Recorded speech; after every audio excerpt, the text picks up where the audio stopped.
aussi les 2 millions et quelques pour eux. J'ai deux compléments à M. Alaoui. Le premier, c'est le président. Moi. Le premier, c'est pour les étalons. Ce sont des étalons pharmacopées européens. Ce ne sont pas des étalons secondaires, tertiaires. Ce sont des étalons primaires de la pharmacopée européenne. Des milligrammes qui coûtent très très cher. Le deuxième complément, c'est pour les génériques. Les génériques au Maroc, on a deux types. Les génériques à l'importation. Sachez bien qu'il y a des génériques à l'importation et des génériques fabriqués localement. Donc, tous les génériques suivent la même procédure administrative. Sauf pour les génériques à la fabrication locale, c'est surtout la circulaire 49 qui date de 2003, on exige la fabrication de 3 lots industriels pour être sûr que le fabricant est rodé pour la reproductibilité de l'eau de fabrication, la stabilité de confirmation, l'étude de stabilité de la confirmation locale, les cahiers de, même on vérifie les cahiers de paillasse, des copies des cahiers de paillasse et des dossiers de l'eau.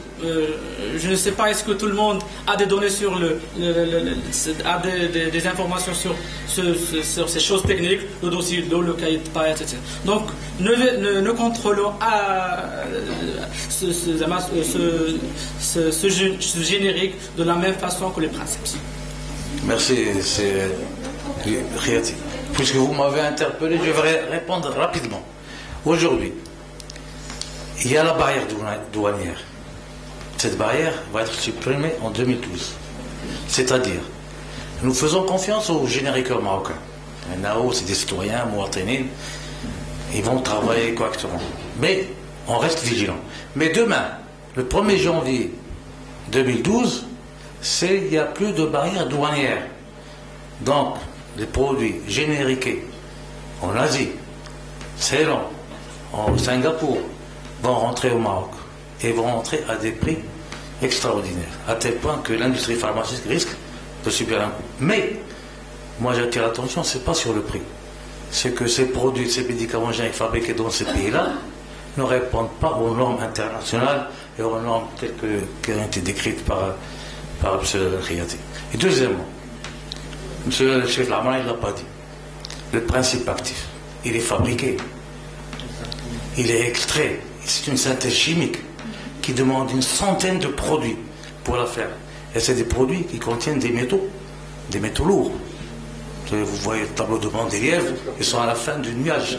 Des métaux très lourds et qui constituent et qui sont toxiques. C'est des métaux, quand ils passent dans le corps humain, ils vont dans le tissu adipeux. Ils restent très longs avec les cellules de la graisse marocaine, la graisse du corps. Donc,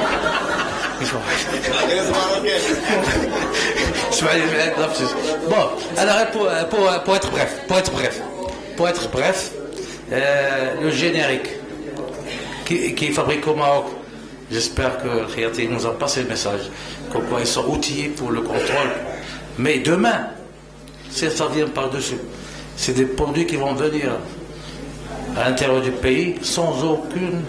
il n'y a plus de barrière douanière. Donc ils vont être à bas prix, et par conséquent, je ne sais pas si le ministre de la Santé serait capable de rester debout devant ces produits ou de s'inquiéter. Alors, je passe la parole à M. Zélil. Marocain n'a pas pensé à tous ces éléments-là. Donc le Maroc fait partie du monde.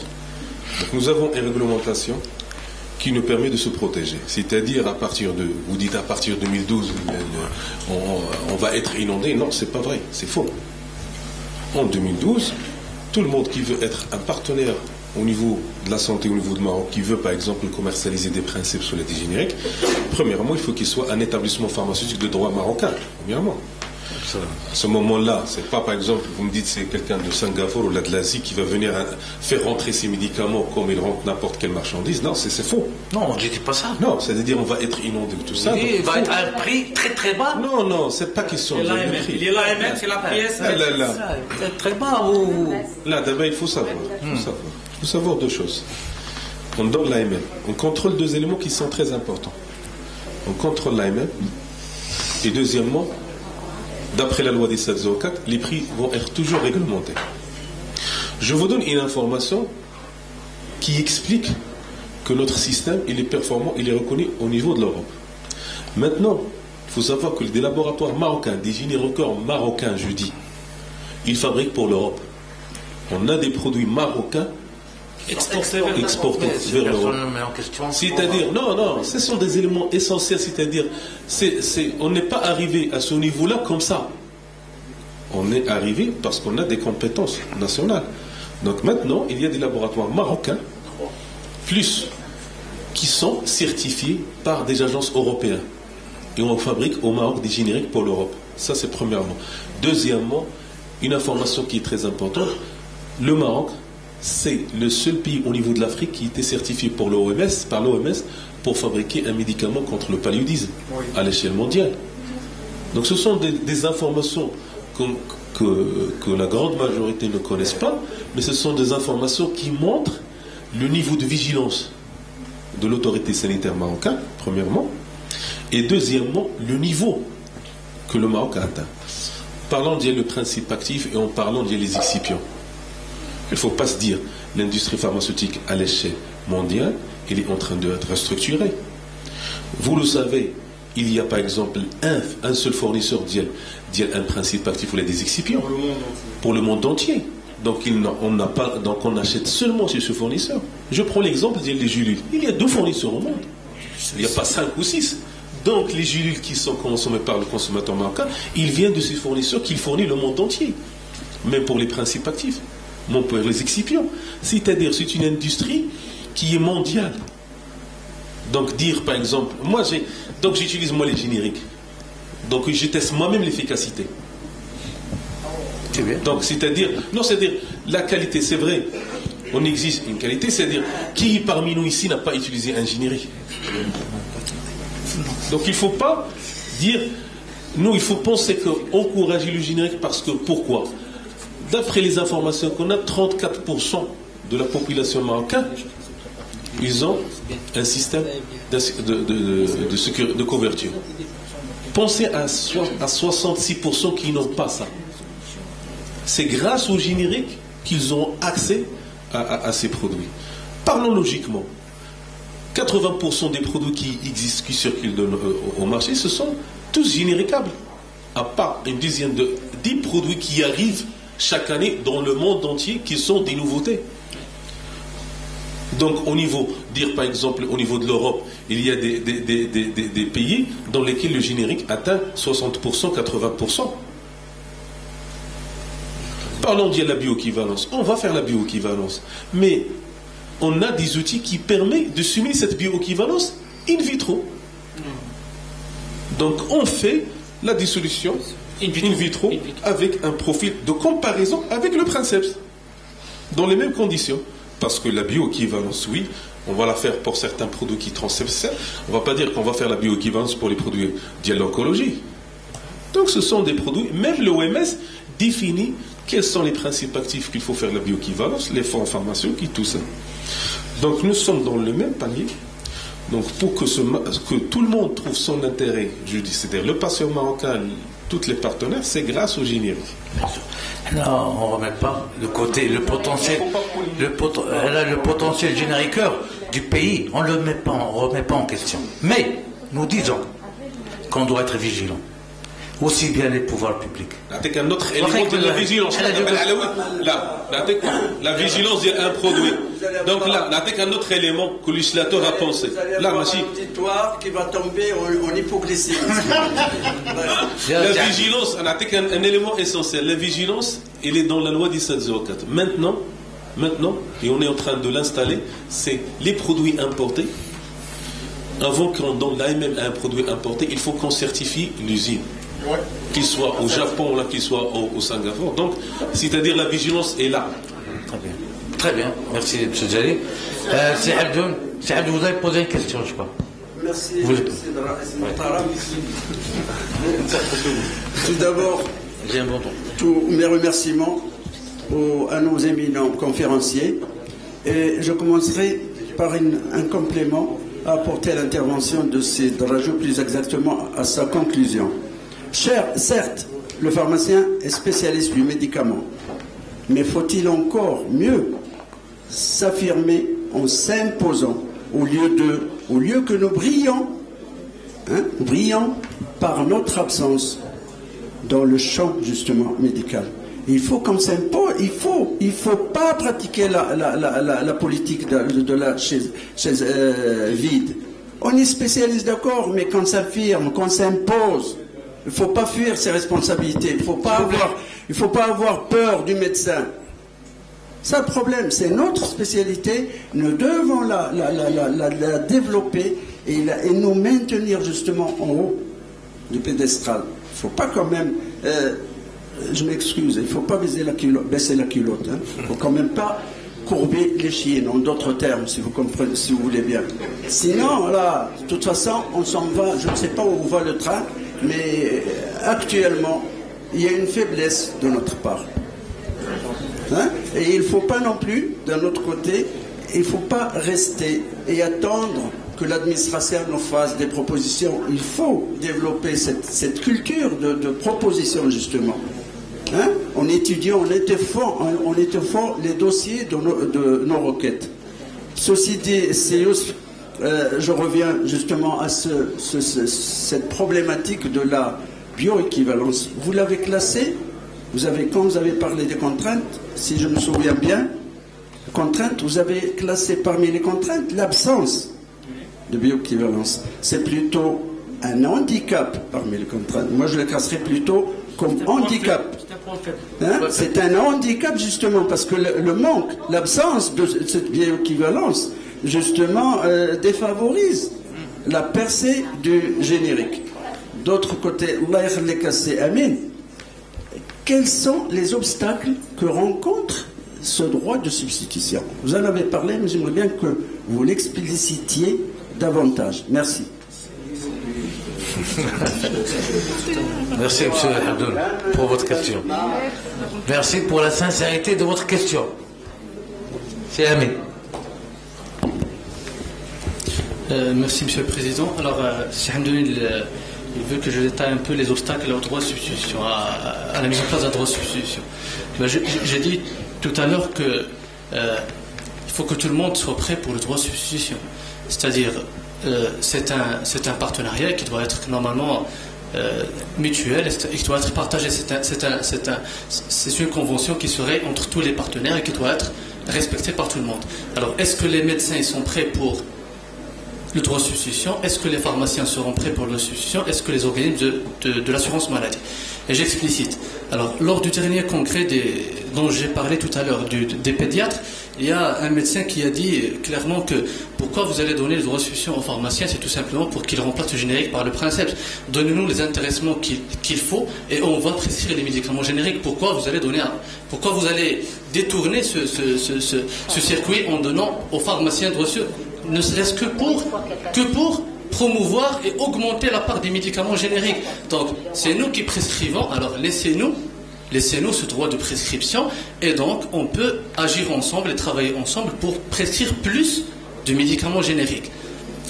J'ai dit, j'ai aussi dans la même intervention du médecin qui a expliqué un peu cette question de différence entre les produits. Ils ont fait une étude au niveau d'un hôpital français pour voir cette question des antibiotiques. Ils ont dit que malheureusement pour certains antibiotiques, ils citaient l'augmentin, l'amoxicilline, etc. Ils disaient que l'acceptabilité de ces produits par les enfants de moins de 6 ans, ils étaient meilleurs pour le princeps, c'est le cas de l'augmentin, que pour le générique. Mais pour d'autres produits, ils étaient la même pour les princeps et les génériques. Donc pour lui, médecin, il veut préserver cette question d'observance et d'efficacité de son traitement. Donc pourquoi donner aux pharmaciens ce droit de changer la prescription médicale, et donc lui, le médecin, ne serait pas au courant du résultat du traitement, de son traitement qu'il a prescrit. Et donc j'ai dit que tout le monde n'est pas encore prêt, mais il faut asseoir le débat. Maintenant pour les pharmaciens. Moi j'ai entendu des pharmaciens qui disent qu'on ne veut pas ce droit de substitution parce que, premièrement, on n'est pas prêt du point de vue de la marche. Deuxièmement, Parce que tous les problèmes d'allergie, des problèmes d'inefficacité vont retomber sur le pharmacien parce qu'il a changé la prescription du médecin. Ben, c'est le médecin qui va inscrire le médicament et le pharmacien va... Donc s'il y a un problème d'inefficacité, je dis pas, je suis sûr que les médicaments sont aussi efficaces que les génériques, que les princesses, mais s'il y a un problème, quel que soit, d'allergie ou d'inefficacité avec tous les excipients, effets notoires, etc., donc c'est un problème qui va retomber sur les pharmaciens. Et donc est-ce que tous les pharmaciens sont prêts actuellement pour ce droit de substitution? Est-ce qu'ils seront, comme il a dit tout à l'heure, c'est la prescription DCI, c'est quelque chose qui est scientifique, donc ils doivent être dans leur officine pour dispenser par DCI, parce que l'aide pharmacien n'est pas quand même, ne connaît pas toutes les DCI, et donc le pharmacien il doit être là pour donner des médicaments en substitution le principe. La troisième chose, l'assurance maladie. Ben, j'ai dit que les pharmaciens, si on leur donne restitution, il faut bien sûr compenser. Mais pour compenser, il faut un système d'information qui est très puissant pour détecter quelle est la prescription et puis voir quel est le prix du médicament que le pharmacien a donné, déduire la différence et compenser la différence. Donc il faut un système qui est aussi très puissant. Les organisations ils l'ont déjà installé, mais il n'est pas très performant pour faire tout cela. C'est la raison pour laquelle il faut asseoir le débat, mais il faut réfléchir à tous tous les freins et leviers et faire une proposition. Je crois que j'ai bien écouté la recommandation de l'OMS lors de la journée. Exactement. L'expert de l'OMS, il a dit que c'est un besoin qui doit être installé incessamment dans les mois prochains. Donc je dirais, est-ce que tout le monde est prêt pour installer le droit de substitution? C'est pas le mois de mars. Pour le mois de mars. Expert de l'OMS. Expert de l'OMS. Merci. واخا سي حمدون باش تراجي عنده واحد الله يخليك. اسمح لي, puisqu'on prend toujours comme référence la France, ben les médecins, s'il veut s'opposer à une substitution, il met NS. Et il met la non-substitution. Donc ça, c'est un dérivatif de nos médecins. Le médecin ne va pas.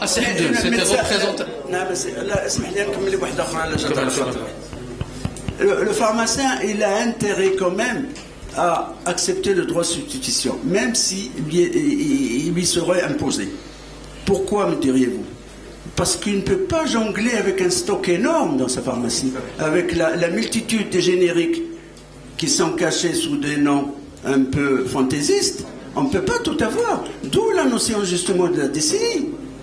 Ou le générique, normalement, bon générique, il doit être, enfin bon, je ne dis pas qu'ils sont mauvais les autres, hein, mais disons une bonne dénomination, il vaut mieux qu'elle se réfère à la DCI. C'est tout, et ça facilitera la tâche à tous les confrères et toutes les consoeurs. Merci. Merci, c'est un complément de réponse à donner. S'il vous plaît, merci. Votre attention. Merci, monsieur Alaoui. Pour verser un peu dans le sens de ce qu'a dit mon confrère Sehemdoun, bien sûr, il faut absolument que le pharmacien prouve qu'il est à la hauteur de la tâche qui lui incombe. Et parmi les choses qu'on devrait encourager, c'est la formation continue. Je me pose toujours la question pourquoi il n'est pas obligatoire chez nous, parce que les diplômes se périment malheureusement. Et je voudrais aussi parler d'un autre aspect qui concerne les organismes professionnels. Il faut qu'on apprenne définitivement à travailler par dossier, c'est-à-dire il faut qu'on ait au sein de notre profession des spécialistes, des professionnels qui vont travailler avec d'autres spécialistes et faire un dossier pour chaque sujet qui intéresse la profession. Puis le jour où on aura à parler des génériques, on aura des confrères spécialistes du générique et on aura des dossiers de générique. Et pour finir, en ce qui concerne le droit de substitution, il faut un peu dédramatiser cette question. Tout le monde parle du droit de substitution comme c'était de la science infuse. Il y a des répertoires où on se connecte par Internet, il y a des DCI et on trouve les équivalents. Donc qu'on ne se cache plus derrière un savoir particulier pour faire la substitution. Je crois que ça c'est clair et on a tous les outils et à la limite même un employé, on pourrait éventuellement lui faire une formation appropriée que l'ANAM va contribuer dans ce sens-là pour que nos employés soient également prêts pour nous aider à faire la substitution. Merci. Merci, M. Draghi. Je crois que les organisateurs m'ont soufflé.